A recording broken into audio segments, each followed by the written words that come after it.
हम परदेसी हैं जनाब, हमारे साथ अक्सर ऐसा होता है। देखें। 10 साल हो गए थे सऊदी में काम करते हुए। पहला 1 साल कर्ज उतारने, दूसरे तीसरे साल की कमाई बहनों की शादियों की भेंट चढ़ गया।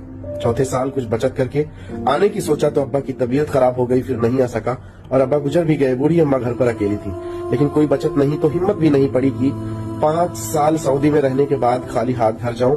लेकिन अम्मा की जिद और बहनों ने भी कहा भैया आ जाओ, हमें कुछ नहीं चाहिए, बस आ जाओ। कहा तो हिम्मत बढ़ी, कुछ उधार बाड़ी करके टिकट लेके वापस आ गया कि कोई बड़ी जिम्मेदारी तो नहीं है, अब यही कुछ कर लेंगे। आने के दूसरे दिन बहन से मिलने गया। बहन भी अब बच्चों वाली हो चुकी थी। आते वक्त भांजे के हाथ पर 100 रुपया रख कर वापस हुआ।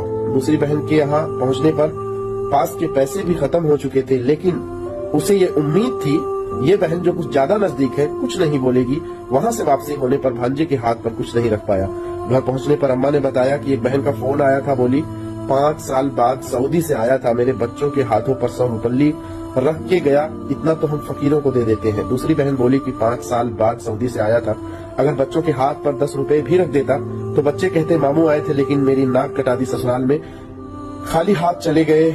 मैं अब वहाँ खड़ा अपने पिछले 10 सालों की कमाई का हिसाब लगा रहा था।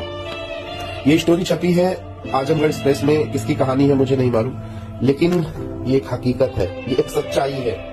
यही हाल हुआ था कश्मीर के एक भाई की, जब उसकी लाश, उसकी डेथ यहाँ पर हुई थी। उसके घर वालों ने लाश लेने से इनकार कर दिया था और कहा था कि जितना पैसा इकट्ठा हुआ है सारा पैसा हमारे अकाउंट में ट्रांसफर कर लो, हमें बॉडी नहीं चाहिए, हमें सिर्फ पैसे से मोहब्बत है। मैं हर किसी के घर के तो नहीं कह सकता, लेकिन हाँ ज्यादातर घरों में यही होता है। जो लोग ये गुमान करते हैं कि मैं कमा रहा हूँ, यहाँ अच्छे से हूँ, इतने साल से कमा रहा हूँ, घर जाऊंगा, साल 2 साल बैठ के खाऊंगा, मुझे कोई कुछ नहीं कहेगा, ये आपका एक वहम है।